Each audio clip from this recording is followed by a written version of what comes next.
Para mí es un privilegio poder seguir hoy con nuestra exposición de la carta a los romanos y hoy vamos a seguir con el capítulo 13 y leer los versículos 8 al 14. Estamos en medio de un pasaje donde el apóstol Pablo aplica de una forma concreta las repercusiones del Evangelio a nuestra relación con los demás.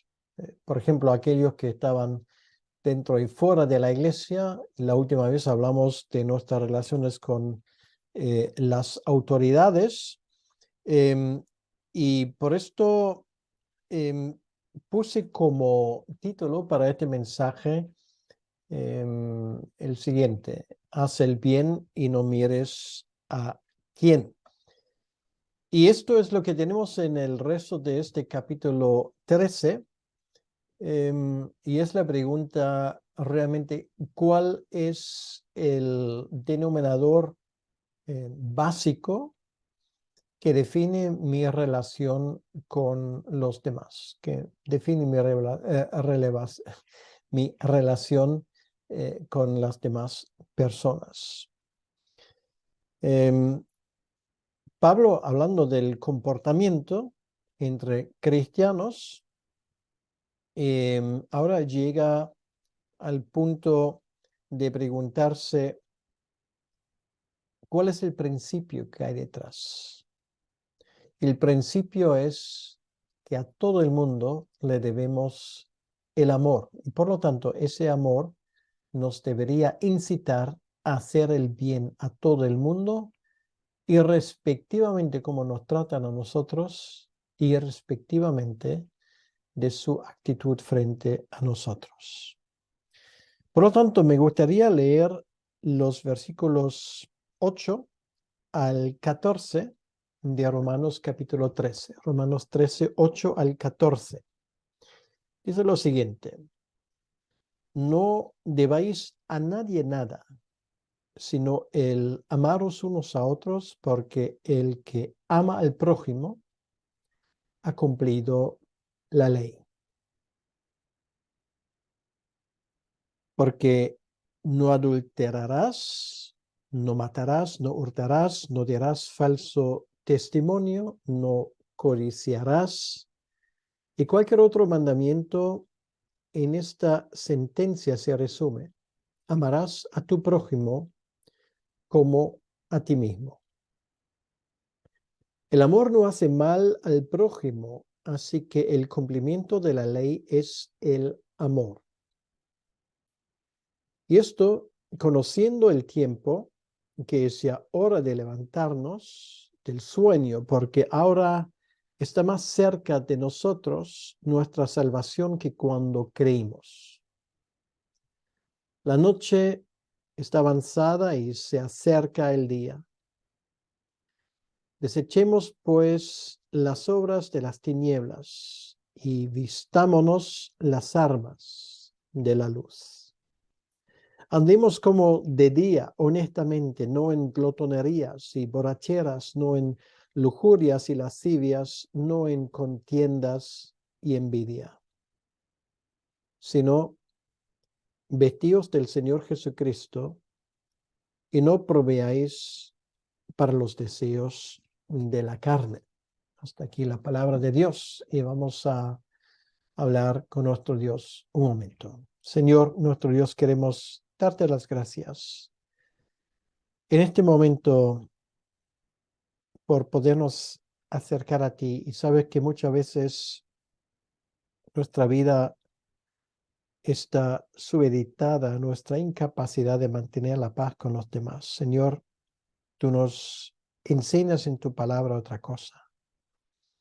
Tú nos animas a hacer el bien y no mirar a quién. Porque hemos recibido tanto de tu parte, ayúdanos también a dar a otros de este océano de amor que ha llegado a nuestras vidas. Te lo pedimos, Señor, en tu nombre y para tu honra y para tu gloria. Amén. Bien, empezamos con el versículo 8 y Pablo aquí, de cierta manera, subraya el principio que vamos a tener en el fondo de todo lo que hoy intento explicar. No debáis a nadie nada sino el amaros unos a otros. Pablo establece ese principio de la misma manera como hay que pagar al Estado, como vimos la última vez, lo que es debido, hay que pagar a los demás lo que debemos. El principio es no deber nada a nadie. Es decir, si has tomado prestado dinero, tienes que devolverlo en el momento cuando te comprometiste a hacerlo. Bueno, mejor es no tener que tomar prestado, pero si lo haces y es perfectamente lícito, es tu obligación delante del Señor a devolver la cantidad establecida en el plazo establecido sin porqués ni excusas. De lo contrario, te conviertes en un ladrón. ¿Por qué? Porque el amor al prójimo lo exige porque no sabemos lo que pasará en el futuro. Por lo tanto, es mejor no deber. Pero hay una cosa, y esto es realmente lo interesante que nos recuerda este pasaje, hay una cosa que nosotros nunca seríamos o seremos capaces de devolver. Y esto debería ser la motivación del creyente, y esto es el amor que el Señor nos ha mostrado a nosotros y que nos obliga también a nosotros de amar a otros de la misma manera. Todos conocemos la parábola de los dos deudores que el Señor nos cuenta en Mateo capítulo 18, versículo 23 en adelante. Es tan fundamental también para esa historia que me gustaría simplemente refrescar nuestra memoria leyéndola, porque es una de las parábolas, no sé cómo decirlo, que más me llega cuando la leo. Dice así Mateo 18:23, por lo cual el reino de los cielos es semejante a un rey que quiso hacer cuentas con sus siervos. Y comenzando a hacer cuentas, le fue presentado uno que le debía 10,000 talentos. Bueno, 10,000 talentos es una suma realmente astronómica. A este, como no pudo pagar, ordenó su señor venderle y a su mujer e hijos y todo lo que tenía para que se le pagase la deuda. Entonces, aquel siervo postrado le suplicaba diciendo, Señor, ten paciencia conmigo y yo te lo pagaré todo. El señor de aquel siervo, movido a misericordia, le soltó y le perdonó la deuda.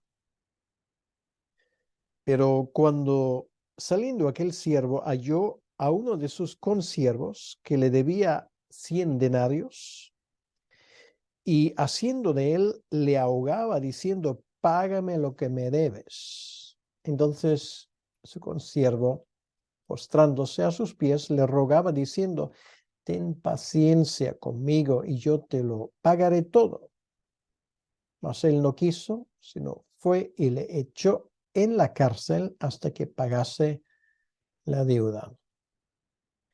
Viendo sus consiervos lo que pasaba, se entristecieron mucho y fueron y refirieron a su señor todo lo que había pasado. Entonces, llamándole su señor, le dijo, siervo malvado, toda aquella deuda te perdoné porque me rogaste. ¿No debías tú también tener misericordia de tu consiervo, como yo tuve misericordia de ti? Entonces su señor, enojado, le entregó a los verdugos hasta que pagase todo lo que le debía. Así también mi Padre Celestial hará con vosotros si no perdonáis de todo corazón cada uno a su hermano sus ofensas. Este pasaje quiere decir que nunca podemos amar lo suficiente visto lo que el Señor nos ha perdonado a nosotros. Nunca podemos decir, ya he cumplido con mi paciencia, he cumplido con mi obligación y hasta aquí hemos llegado. Tanto el Señor Jesucristo como lo que Pablo nos dice aquí es que esa deuda que tenemos con los demás, no por lo que los demás nos han hecho, sino por lo que el Señor nos ha hecho, jamás vamos a poder pagarla. Somos perdonados y esto nos obliga a perdonar a los demás.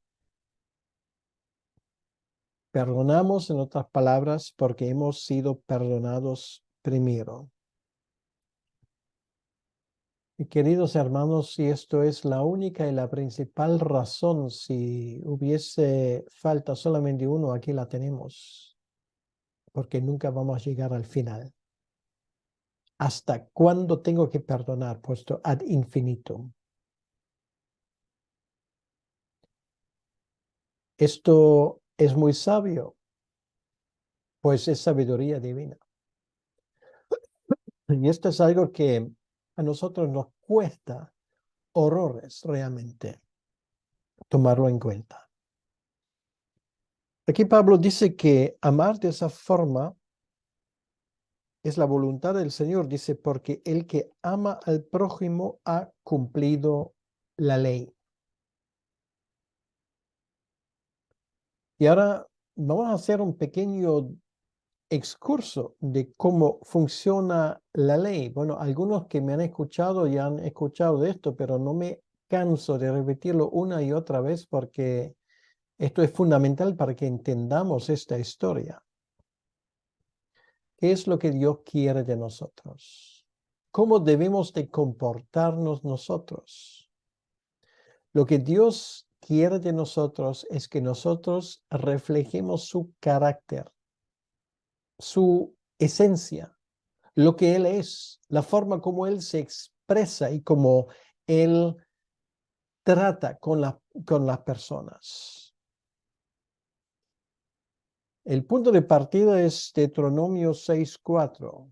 Escucha, Israel, el Señor tu Dios, el Señor uno es. Bueno, allí aprendemos algo de quién es nuestro Dios. Este Dios habla con nosotros, por eso escucha, el que nos habla es el que nos ama.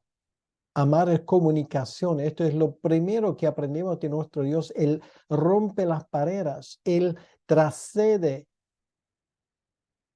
y viene de la eternidad a nuestro tiempo limitado. En estos tiempos navideños estamos pensando en ello justamente.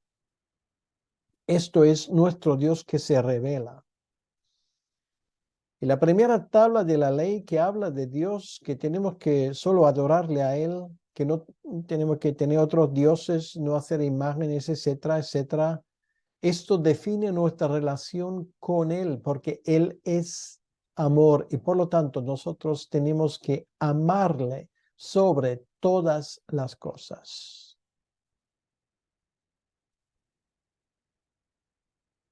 Pero luego también aprendemos en el versículo 9 que también tenemos deberes en cuanto a los demás, y también tiene que ver con la ley, que se derive según Marcos capítulo 12, la pregunta del escriba, esa ley que se expresa en amar a Dios y amar al prójimo. Tenemos la segunda tabla que habla del prójimo precisamente.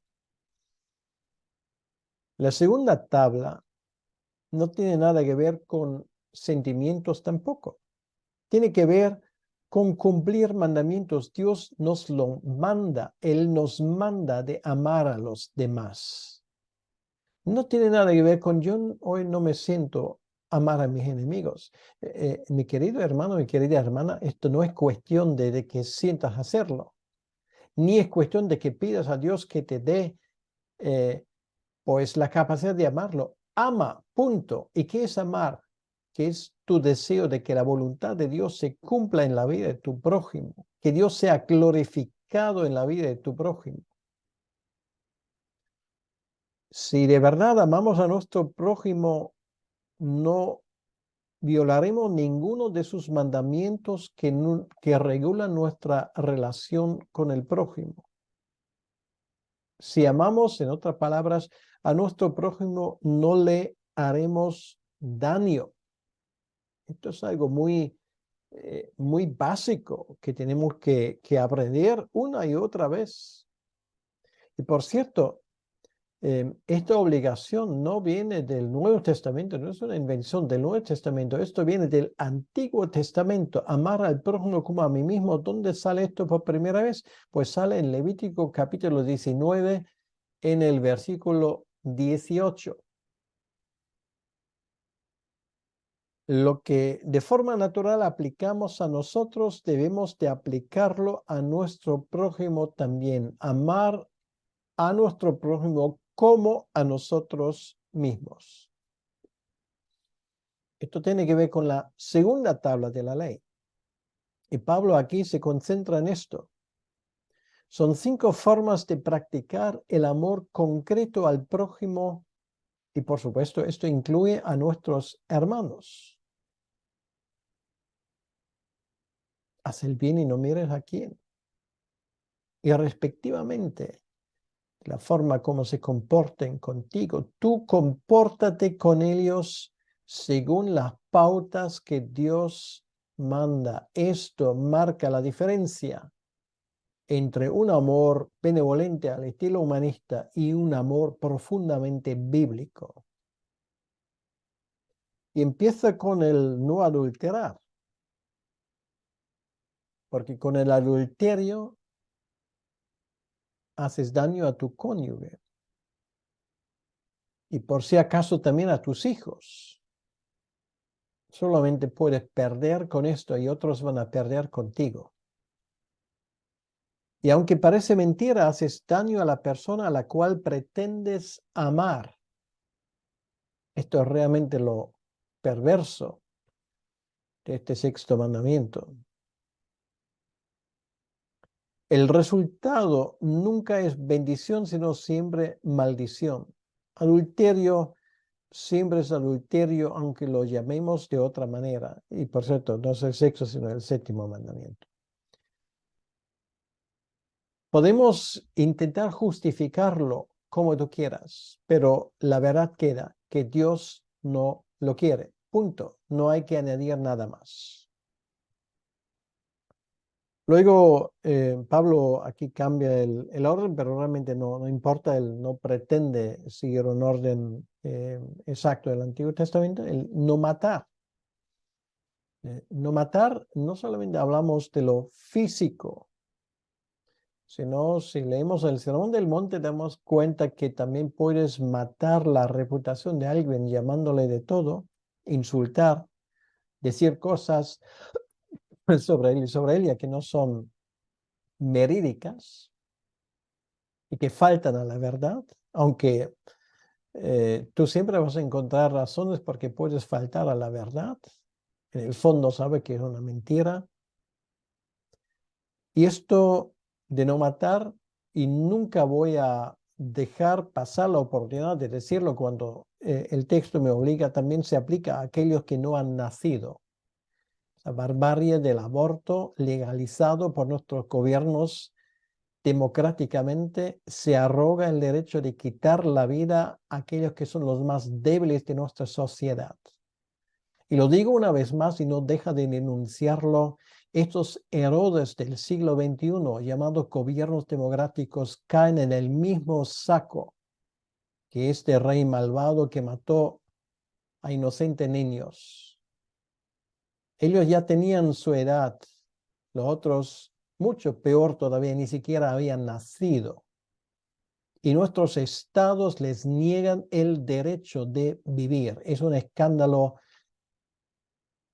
tomando en cuenta que vivimos estos días recordando al rey Herodes en cada sermón de Navidad, que clama al cielo, que es algo que aborrece Dios profundamente, y el juicio de Dios va a caer sobre nuestros países por haber permitido y legitimado con leyes esa barbarie, esa matanza en masas. Y perdón que me pongo tan fuerte, pero el asunto creo que me da suficiente derecho a hacerlo. No robar, no robar ni el dinero ni el tiempo de nadie. Cumple con tus obligaciones. No busques excusas. Concretamente, devuelve lo prestado. Eso incluye, por cierto, libros. No reclames ni cojas lo que no es tuyo. Trabaja el tiempo que te pagan y no intentas hacerte y pasarte como el listillo, que encuentra forma como le pagan sin que no hagas lo que tienes que hacer. Y además trabaja bien. Lo he dicho muchas veces, si te toca parar en la calle, pues tienes que parar en la calle mejor que nadie. Que tu calle sea la que más bonito queda, no por lo que te pagan, sino para glorificar a tu Señor.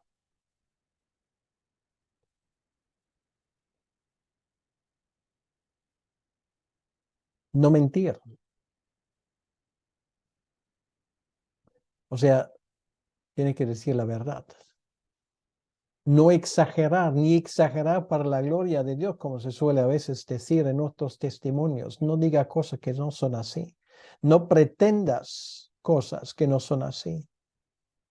No compartes chismorreos.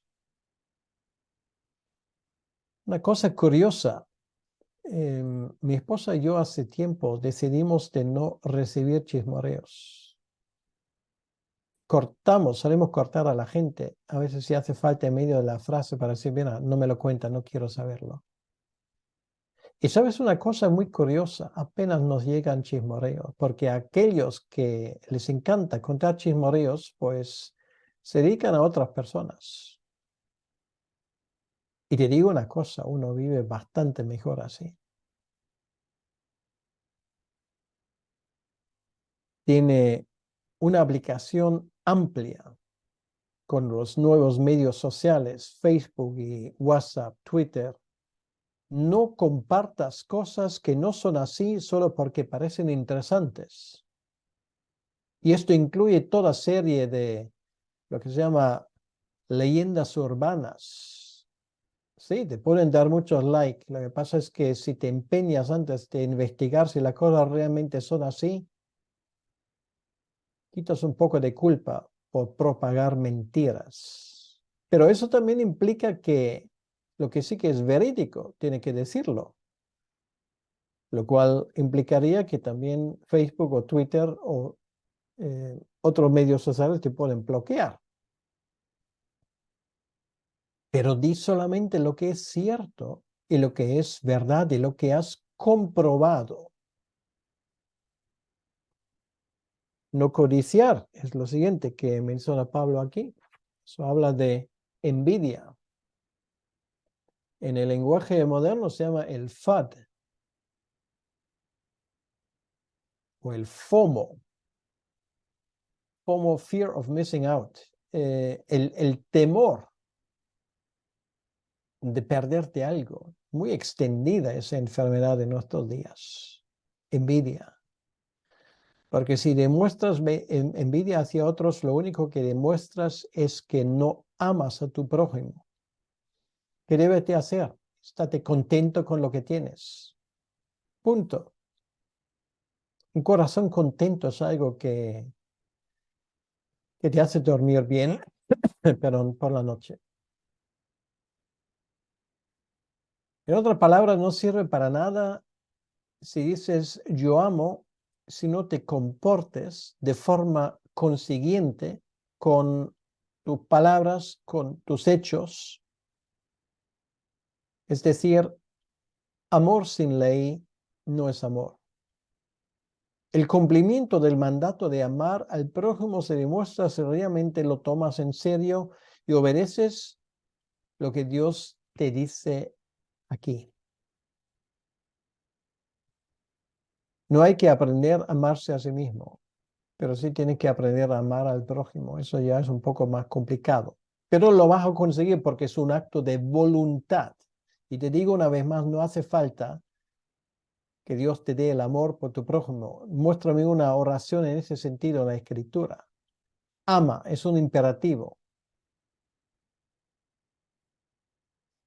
El amor al prójimo no le hace mal al otro. Dice el versículo 10, el amor no hace mal al prójimo. Así que el cumplimiento de la ley es el amor.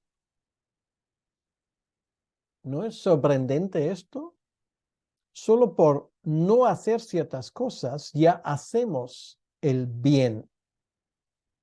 Imagínate que encima ayudes a que tu prójimo se entienda mejor con su cónyuge. Que en vez de insultar, bendices. Por ejemplo, también conduciendo tu carro. Que en vez de coger lo que no es tuyo, regalas algo. Que en vez de mentir, dices la verdad en amor. En vez de codiciar, le das las gracias a Dios por lo que tiene tu prójimo y le das las gracias por las cosas que tú tienes. Aunque tu prójimo tenga un BMW último modelo y tú tienes que conformarte con tu Dacia de segunda mano. Así se cumple la ley, dice Pablo aquí. Repite las mismas palabras de Jesucristo, lo que Él nos enseñó. No hagas a los demás lo que tú no quieras que los demás te hagan a ti. Es el cumplimiento de lo que Dios quiere y no es difícil de entenderlo. Otra cosa es hacerlo. Pero, por favor, difícil de entenderlo no es, de ninguna manera. Nos anima todo esto que pronto estaremos con el Señor. Vamos a escuchar lo que nos dice el versículo 11. Y esto conociendo el tiempo, que es ya hora de levantarnos del sueño, porque ahora está más cerca de nosotros nuestra salvación que cuando creímos. No solamente somos llamados a hacer el bien por el mandamiento explícito del Señor, sino hay otra razón. Yo llamaría conocer el tiempo. Esto no habla de la hora que es, sino conocer los tiempos que corren. Habla de entender. Aquí dice, conociendo el tiempo, analizándolo bien, entendiendo lo que está pasando alrededor nuestro.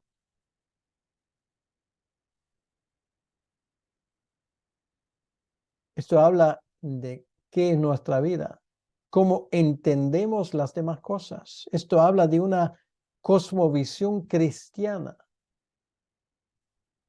Porque no olvides una cosa, siendo creyente, tú ya no eres como todos los demás.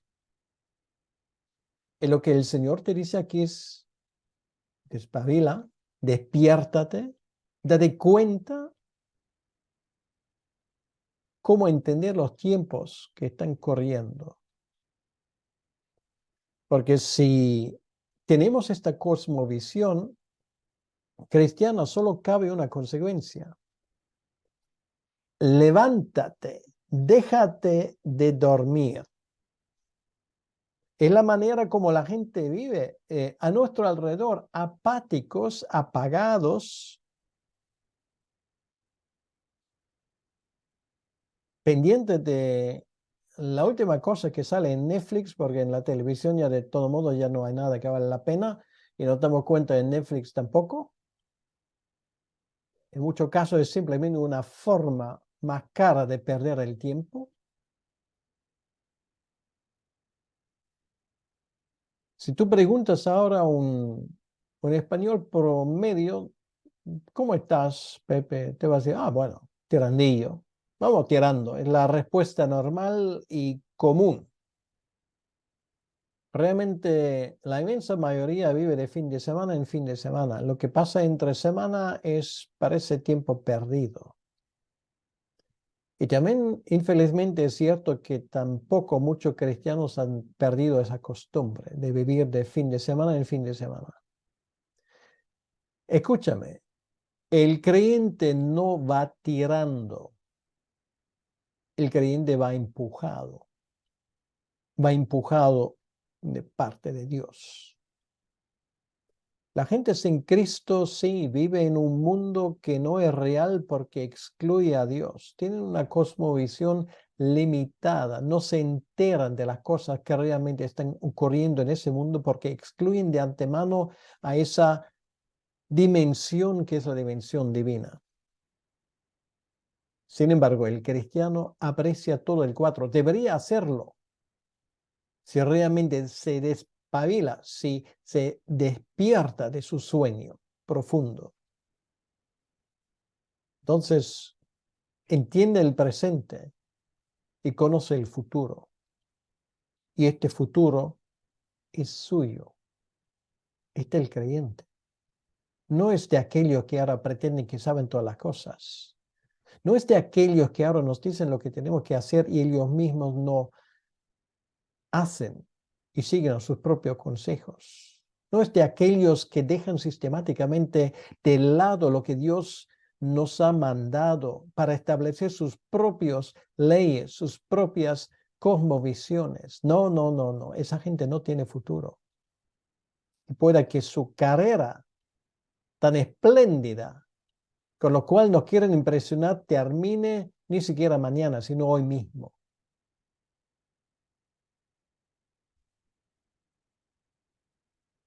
Piensa, piensa, mi querido hermano, mi querida hermana, el futuro es nuestro, siendo creyentes, porque entendemos el presente y sabemos el futuro. Despiértate para vivir a la altura de tu llamamiento. Dios te ha llamado para una cosa y no para dormir, para estar apagado, para esperar las cosas que nos vienen por encima como un conejo delante de una serpiente hipnotizada. Y lo que Pablo dice aquí, hablando de la televisión, nos dice realmente lo que nos quedan son 2 telediarios. Nuestra salvación está más cerca ahora que cuando creíamos. La noche está avanzada y se acerca el día. ¿Y qué habla Pablo aquí? De algo que es evidente. No vamos a quedarnos aquí para siempre. Este mundo no es mi hogar.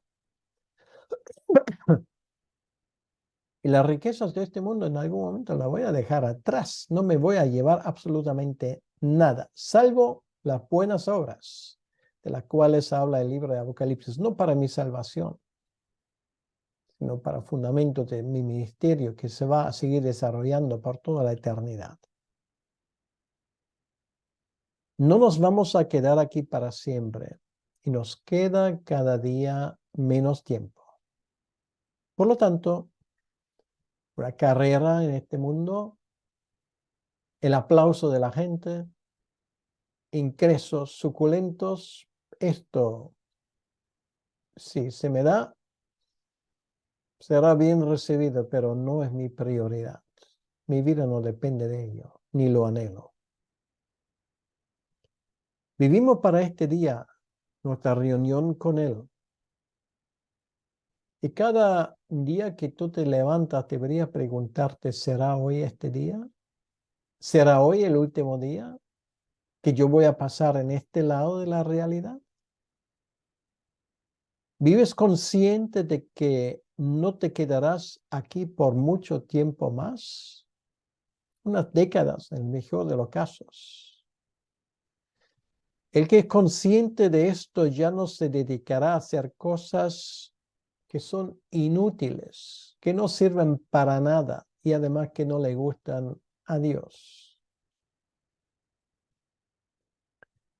Por lo tanto, según lo que leemos aquí, solamente nos queda una consecuencia lógica: vivir ya lo que viviremos en el futuro, una vida que agrada al Señor.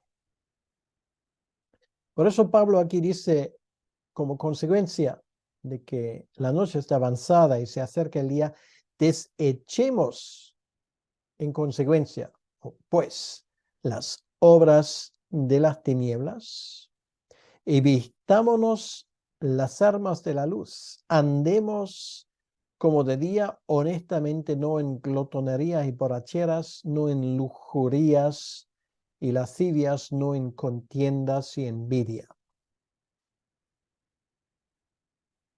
Vamos a desglosar un poco lo que tenemos aquí. Glotonerías son,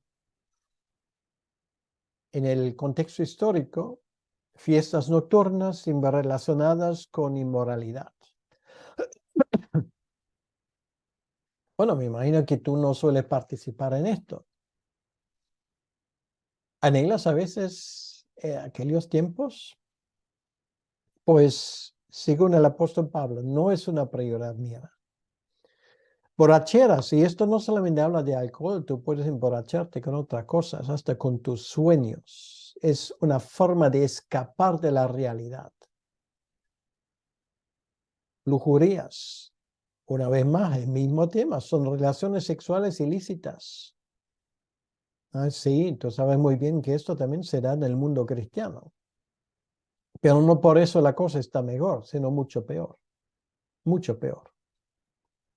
Lascivias, quiere decir deseos impuros, pornografía en todas sus formas, por ejemplo, también por internet, que se nos sirve gratis a casa. ¿Tienes un problema en esa área? Pues yo te aconsejo a buscar ayuda. Contiendas, resultado de un estilo de vida descontrolado. Y lo tienes en el mundo cristiano, ese tipo de contiendas, muchísimo. Gente que es capaz de desencadenar una guerra en cada iglesia que pisan. Envidia. Esto caracterizaba a la sociedad romana y, quieras o no, eso caracteriza también a nuestra sociedad de hoy en día. Un creyente que se deja embaucar en estas cosas está dormido. Es hora de levantarte. Y si has escuchado la voz de Dios en esta área, no te vuelvas a esconder, porque Dios quiere que resuelvas esos problemas si tienes uno en tu propia vida en esa área o en esas áreas. Coge el toro por los cuernos, como se suele decir. Enfréntate a la realidad y no la escondas. Este pasaje, algunos lo saben, fue crucial en la conversión de uno de los maestros más importantes de la Biblia de todos los tiempos, Agustín de Hipona.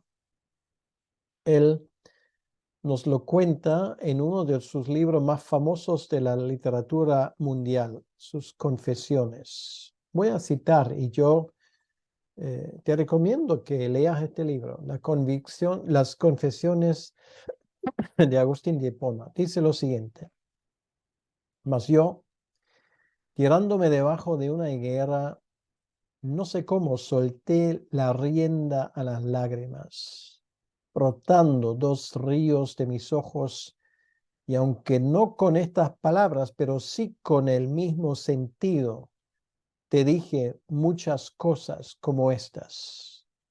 Y tú, Señor, ¿hasta cuándo? ¿Hasta cuándo, Señor, has de estar irritado? ¿No te acuerdas más de nuestras maldades pasadas? Me sentía un cautivo de ellas y lanzaba voces lastimeras. ¿Hasta cuándo? ¿Hasta cuándo? ¿Por qué no pone fin a mis torpezas ahora mismo?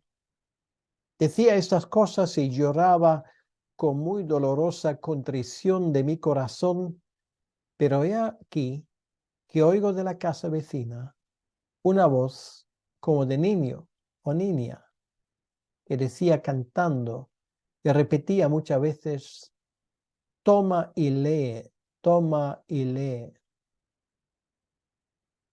De repente, cambiando de semblante, me puse con toda la atención a considerar si por ventura había alguna especie de juego en que los niños acostumbrasen a cantar algo parecido, pero no recordaba haber oído jamás cosa semejante.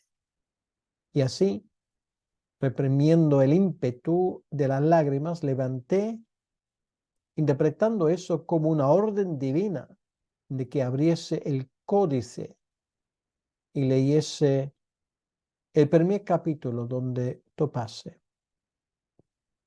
Así que apresurado volví al lugar donde estaba sentado Alipio y yo había dejado el códice del apóstol. Agustín se refiere a Romanos, a la epístola a los Romanos. La tomé, abrí y leí en silencio el primer capítulo que se me vino a los ojos, que decía, y eran estos versículos: no en comillonas, embriagueces, no en lechos y en liviandades, no en contiendas y emulaciones, sino revestíos de nuestro Señor Jesucristo y no cuidéis de la carne con demasiados deseos. No quise leer más, ni era necesario tampoco, pues al punto que di fin a la sentencia, como si se hubiera infiltrado en mi corazón una luz de seguridad, se disiparon todas las tinieblas de mis dudas. Y así Dios regaló a la cristiandad uno de sus mejores maestros, Agustín de Hipona. Vestir las armas de la luz, dice aquí. Como creyentes ahora vivimos de una manera distinta. Por ejemplo, Efesios capítulo 6 nos habla de esto. A la luz del día, es decir, no tenemos nada que esconder, nada de barrer debajo de la alfombra. ¿Tienes algo que esconder? Pues mira, no es digno de un creyente vivir de esa manera. Esta basura no pertenece a tu vida. Confiésalo al Señor y quítalo de tu vida. Vístete de Jesucristo, dice, vestidos del Señor Jesucristo. La ropa de su justicia debería ser nuestro vestido. Esto habla de forma simbólica, obviamente,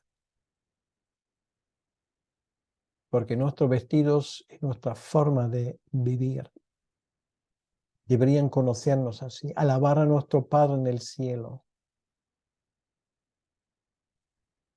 Y como último, no proveáis para los deseos de la carne. No ceder a lo que, como se suele decir, el cuerpo me pida.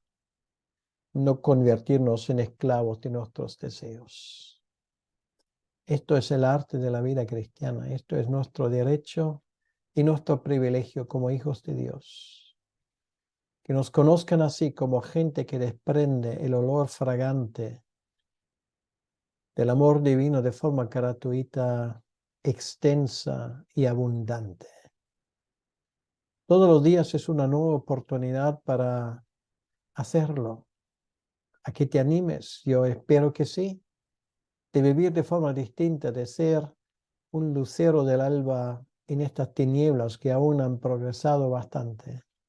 No importan las tinieblas, deja lucir tu luz y hazlo con convicción, con alegría, y no dejes que nadie haga la fiesta de celebrar tu comunión con el Señor Jesucristo todos los días. Es tu privilegio. Señor nuestro Dios, queremos darte las gracias en este día por este precioso capítulo 13 de Romanos. Y pedimos, Señor, que tú bendigas este capítulo para tu honra y para tu gloria. Ayúdanos a aprender nuestra lección. Ayúdanos a que estas palabras jamás los olvidemos. Y te lo pedimos, Señor, en tu nombre y para tu honra y tu gloria. Amén. Que Dios te bendiga.